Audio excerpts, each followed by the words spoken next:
On considère que les individus sont une ressource essentielle pour les entreprises aujourd'hui et que le bien-être au travail, c'est le socle de la productivité.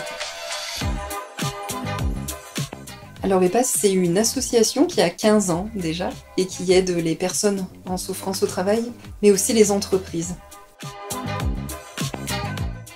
Alors EPAS aide les entreprises principalement via 3 types d'actions. Il y a des actions de prévention, des actions de protection et des actions de réparation.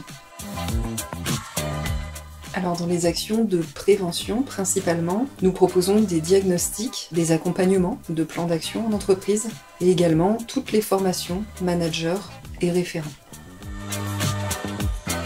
Alors nous proposons des actions de protection telles que les analyses de pratiques professionnelles et certaines formations comme faire face à l'agressivité des usagers. Alors comme action de réparation, nous proposons principalement l'accompagnement des personnes en souffrance au travail via des consultations individuelles. Et nous proposons aussi en entreprise des médiations comme dépasser un conflit. Nous proposons aussi des groupes d'expression, souvent consécutifs à un événement traumatisant. Alors tous nos intervenants sont des psychologues diplômés d'État.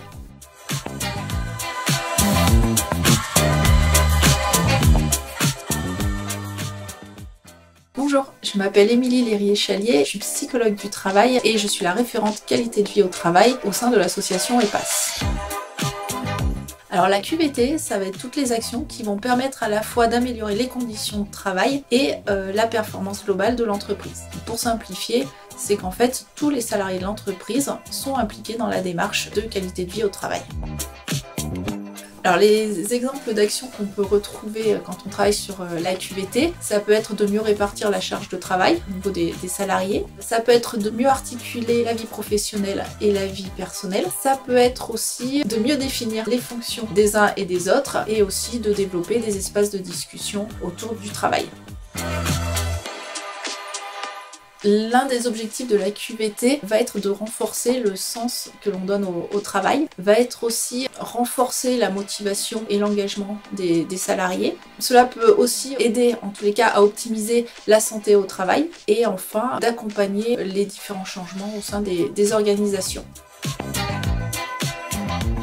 Alors les gains pour l'entreprise sont divers. On a une diminution de l'absentéisme. On va aussi fidéliser les salariés au sein de la structure, favoriser leur engagement et puis améliorer la performance globale de l'entreprise.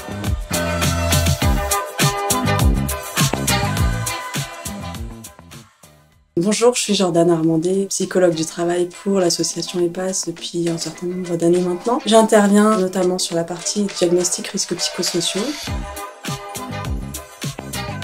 Il faut savoir que c'est une obligation légale de la part de l'employeur de prévenir les risques psychosociaux et que dans ce cadre-là, effectivement, nous, EPAS, on est amenés à intervenir soit avec la technique de cartographie, soit avec une autre méthode qui consiste à faire des entretiens individuels avec les salariés rencontrés dans l'entreprise. L'intérêt d'un diagnostic RPS, en fait, c'est de faire l'état des lieux de ce qui fonctionne bien dans l'entreprise, de ce qui fonctionne moins bien, de ce qu'on pourrait apporter comme amélioration pour aboutir à un plan d'action vraiment concret et opérationnel qui vont nous permettre d'améliorer un petit peu le bien-être des salariés au sein de leur situation de travail en évoquant chacun des facteurs de risques psychosociaux, à savoir l'autonomie, l'éthique, les relations interpersonnelles, les exigences émotionnelles, etc. La finalité du diagnostic, ça va être de faire en sorte que le salarié, quelle que soit sa fonction et sa position hiérarchique, soit le mieux possible au sein de sa situation de travail, de manière à l'engager davantage dans son travail, de rendre l'entreprise plus productive, plus attractive, etc., etc.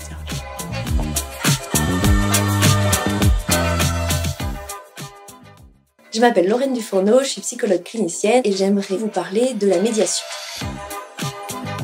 La médiation, c'est l'outil qui permet de réguler les conflits dans un collectif, en entreprise. L'avantage d'être une personne extérieure, c'est d'avoir une neutralité qui est nécessaire à l'exercice de la médiation.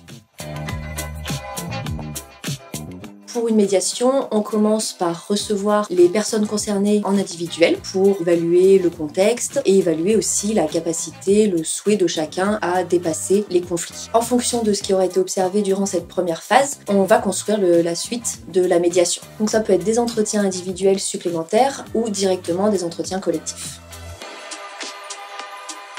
Donc cette phase de travail, elle va permettre aux personnes concernées de retrouver un espace d'échange, une vision partagée. Et parfois, une consultation à distance peut être utile.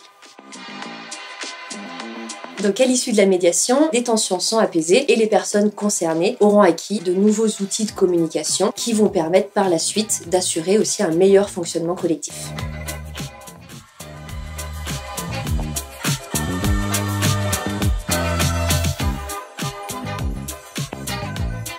Oui, EPAS propose des formations spécifiques pour le management, parce que effectivement le management c'est une fonction cruciale au sein de l'entreprise. Les managers eux-mêmes d'ailleurs disent qu'ils se trouvent souvent entre le marteau et l'enclume.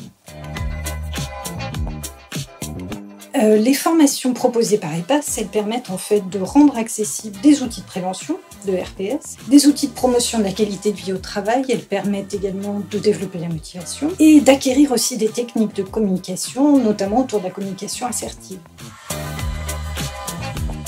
Pour terminer, je dirais que rendre accessible la prévention des RPS auprès du management permet de prendre conscience que finalement les RPS c'est absolument pas un gros mot et que non seulement on peut se former mais qu'en plus en formation on apprend aussi à prendre soin de soi dans une fonction qui est cruciale dans l'entreprise.